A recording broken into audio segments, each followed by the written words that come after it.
Is Adobe Creative Cloud worth the money? That's what I'll be talking about in this video. Let's dive in. 3, 2, 1. Here we go!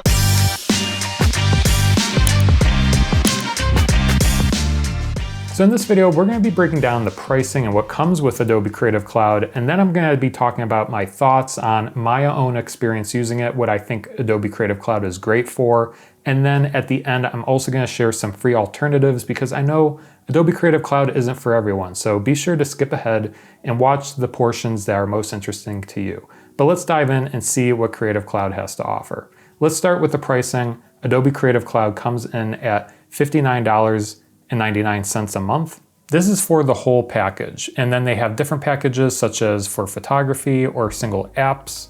So you can get just Premiere Pro or Photoshop or one of the apps for $9.99 a month. But with all the apps, you get a bunch of different apps ranging from creativity in general. If I bring up the Adobe Creative Cloud app, you can see it comes with Photoshop, Illustrator, Acrobat, Adobe Firefly, Premiere Pro, InDesign, Lightroom, After Effects, Adobe Fonts, Frame.io, Audition, Media Encoder, Lightroom Classic, Photoshop Express, and a lot of other apps.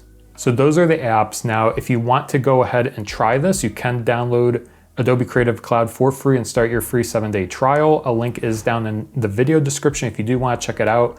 But let's talk about my experience. So I first started using Creative Cloud about 10 years ago in high school. That's what I learned. So I learned Premiere Pro, Photoshop, and all the different apps. And back then it was called the Adobe Creative Suite, but they rebranded to the Creative Cloud, where at one time you could buy the whole thing as like its own standalone software, but now they get you with the monthly fee.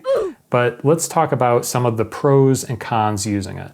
So for me personally, I'm a graphic designer, motion graphics designer, a video editor, a videographer, a photographer, and I pretty much use all the apps. And that's what I really think Adobe Creative Cloud is great for, is if you're a jack of all trades and you do a little bit of everything, this is definitely the subscription for you because you can get this once and you pretty much have a whole suite of products that satisfy your creative needs. Now on the flip side, say if you just do video editing or maybe you're just a designer or in one of the things, maybe you just do photography, then maybe a standalone app that's not in Creative Cloud might be better suited for you. That's why I'm going to go over some free options later in this video, so be sure to stay tuned. Another thing Creative Cloud's great for is if you work with teams. So Creative Cloud, Adobe Creative Cloud is industry standard, so a lot of other professional designers and creatives use it on a daily basis, as well as there's a lot of collaboration features such as Frame.io and different team settings that make it easy to communicate and collaborate with other professionals. So that's Creative Cloud, and that's my thoughts on why I would use it. Now let's take a look at some of the free alternatives that are out there specifically for each category. So first, let's talk about photography. So when it comes to Photoshop and manipulating images, one free tool that I like to use is called Pixlr. I actually discovered Pixlr back when I was a kid, first learning how the computer worked. It's a free online photo editor and it has evolved over time. I used this back in like 2008, 2007. But it's pretty cool. It's basically Photoshop on the web. You can click on the photo editor, you can make a new image very similar to Photoshop. For example, here we can click create. If you see the interface here, you can see it looks very similar to Photoshop. So it's basically an online version of Photoshop. It's not going to have all the tools that you might be familiar with inside Photoshop.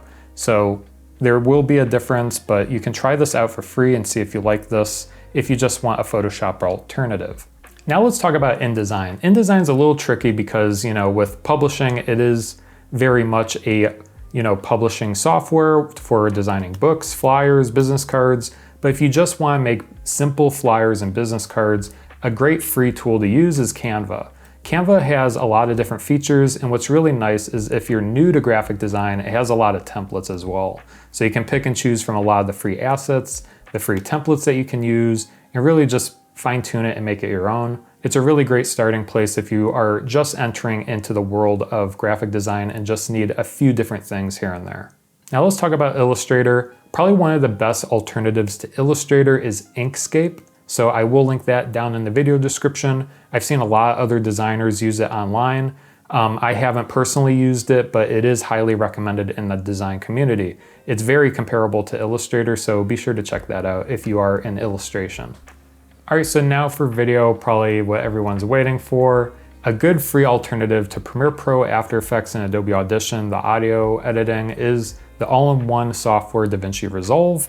DaVinci Resolve has really developed over the last 10 years or so. It started as just a color grading tool, but has evolved into a full video editing suite. You can do advanced video editing inside of it, very similar to Premiere Pro. You can use the Fusion tab for visual effects or Fairlight for audio.